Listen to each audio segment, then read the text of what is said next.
Hey there, it's CJ Willie, and I'm back with another Magic the Gathering opening experience. I have the last intro pack from my Born of the Gods set of intro packs. Today I'm going to be opening up the green one. I've previously opened the white, blue, black, and red. If you haven't had a chance to check out those videos, I've added the links to each of the videos in the description below, so go and check them out. Alright, I'm going to clean this up and open up the green intro pack. The green intro pack is Insatiable Hunger. It's a red-green deck. On the front, it's got Nessian Wild Ravager as the foil intro pack rare. Get into the contents of this Born of the Gods intro pack. As the intro deck, the two Born of the Gods booster packs that I'll open up on individual videos later on. Has the two fold outs. Check out the first video. I go over the contents of this fold out, which covers each of the intro packs in the Born of the Gods expansion. And then this one is a quick explanation or guidebook for newer players. Get those out of the way and get into this intro deck. Insatiable Hunger. So my guess it's going to be full of red-green beat down creatures. Alright, the first card is the foil promo. It's got the same art as the regular card, it's just a foil version of it. Nessian Wild Ravager, 6 mana, 4 and 2 green, 6/6. It's a Hydra, it has Tribute 6. This was a new mechanic in Born of the Gods. So as the creature entered the battlefield, my opponent could choose if I put 6+1/+1 counters on it, or if the tribute wasn't paid, I could have it fight another target creature. This mechanic was okay. I didn't love it because it gave the choice to your opponent, and of course your opponent is always going to choose something that is beneficial to them. So not the greatest mechanic.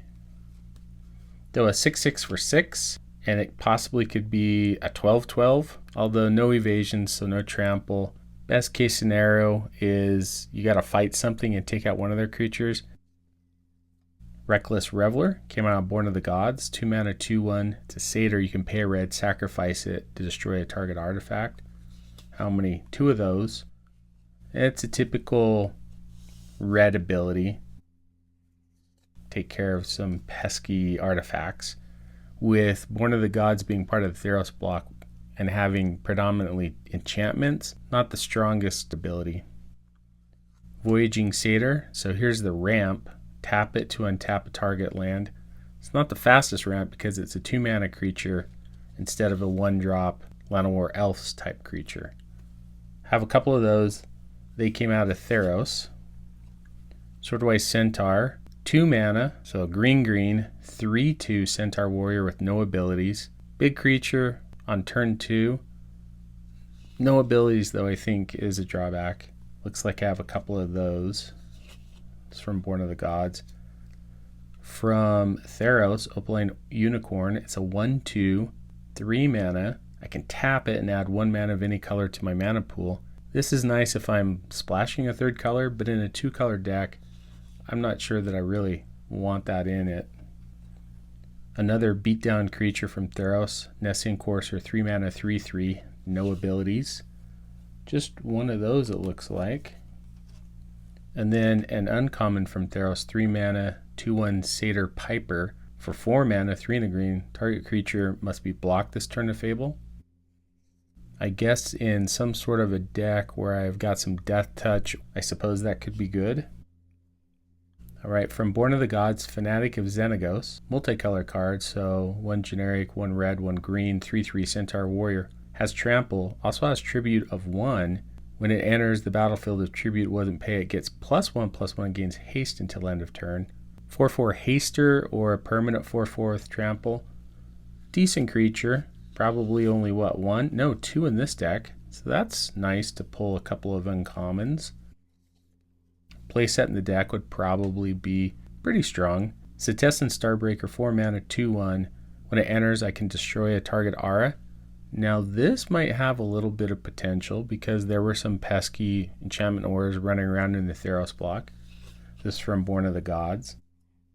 Alright, another boring vanilla creature. 4 mana, 2 and 2 red, Cyclops 5/2.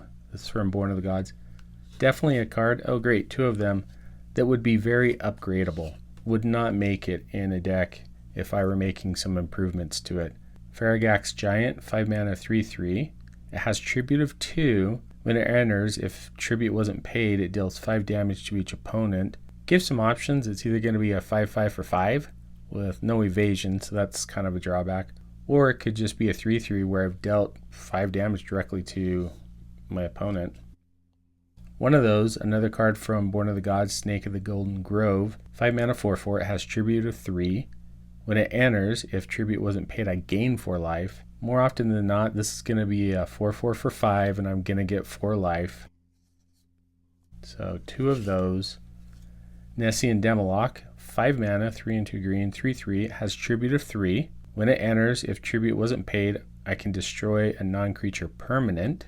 Going through these, it's pretty easy to see why Tribute was a weaker mechanic. 2 of those. Another uncommon from Born of the Gods, 6 mana, 4 and 2 red, 5/5 Cyclops. It has Trample. Alright, now we're talking. Tribute of 3. When it enters, if Tribute wasn't paid, it gains haste until end of turn. 6 mana, 5/5 Trample with haste. A little expensive, but it's in a green deck. Ramp it out maybe on turn 4. It could pack a punch. Only one of those. The second rare in the intro deck, as the intro decks only had 2 rares in them, is Mistcutter Hydra. X and a green. It's a 0/0. Can't be countered. Has haste and protection from blue, which would annoy me because I love playing blue.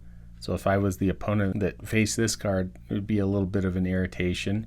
Mistcutter Hydra enters the battlefield with X +1/+1 counters on it. Once again, the drawback doesn't have any sort of evasion. That came out of Theros. And that's what I found in the intro decks is the promo rare came from Born of the Gods, and most often the other rare was from Theros. Okay, how many lands will be in this? All the others had 26 lands except for the white-red deck that had 25. My guess is because this has got a lot of big, beefier creatures and higher mana cost, it's going to have 26 lands. So, 14 forest. My guess is going to be 12 mountains. Yes, 12 mountains. So 4 out of the 5 intro decks have 26 lands in them. Definitely something that in each of the intro decks I'd look to improve by lowering the mana curve a little bit and drawing back on the lands. This is probably a deck, if it's going to maintain the big beefier creatures, I would run 24 lands in it. So I'd like to cut 2 and add in some more impactful either creatures or spells. Onto the spells, Messenger Speed, single red mana. Enchanted creature has Trample and Haste. Okay, so there's the evasion I'm talking about, that if my opponent chooses Tribute and I get these bigger 12/12s, 7/7s, 8/8s, that Messenger Speed can make an impact. Only one of those. It would definitely be something I want to have more of. Every intro pack that I've opened that has had red in its color has included Follow the Hammer. So I'm going to guess that there's 2 of these. Target creature you control deals damage equal to its power to another target creature. In this deck, this would work because most of the creatures have a bigger power, and this card will take out just about any creature on my opponent's side. So let me guess, 2 of those? No, just 1. So in the deck that has the most impact, there's only 1 of these. It's from Born of the Gods. Lightning Strike makes an appearance. I believe it should have made an appearance in the red-white intro deck because it made more sense there. Here it could do some work. It deals 3 damage to target creature player for 2 mana. Not quite a lightning bolt, but in this day and age, relatively efficient. So 2 copies of those from Theros. Mortal's Resolve, 2 mana. Target creature gets +1/+1 and gains indestructible until end of turn at instant speed. A good combat trick. So 2 of those. Ordeal of Nylea. In the intro decks, we've seen the cycle of the ordeals, 1 for each color. This one is a 2 mana enchant creature. Whenever enchanted creature attacks, put a +1/+1 counter on it. Then if it has 3 or more +1/+1 counters on it, I can sacrifice Ordeal of Nylea. When I do, I can search my library for 2 basic lands, put them onto the battlefield tapped, then shuffle my library. Chances are by the time that I get this to trigger, I've already got the sufficient lands I need plus the ramp to get creatures out of my hand. So I don't know if it would be that beneficial to run in this deck, but it wouldn't hurt.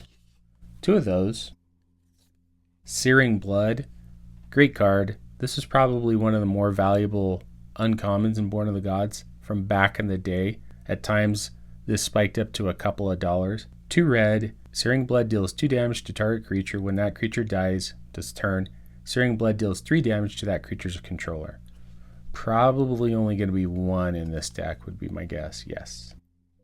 From Theros, Destructive Revelry, a red and a green, destroy target artifact or enchantment. Destructive Revelry deals 2 damage to that permanent's controller. Upgrading this deck, I would put a play set of it in here. Pinnacle of Rage is a card that we've spotlighted in these intro decks. It's definitely going to go. 6 mana, sorcery. It deals 3 damage to each of 2 target creatures and or players. Nope. And the final card is Mischief and Mayhem out of Born of the Gods. 5 mana. These are some pretty costly sorceries. Up to 2 target creatures each get +4/+4 until end of turn. Upgrading this deck, I would want to make sure I've got a ton of evasion for my creatures so that a card like this could be a game ender.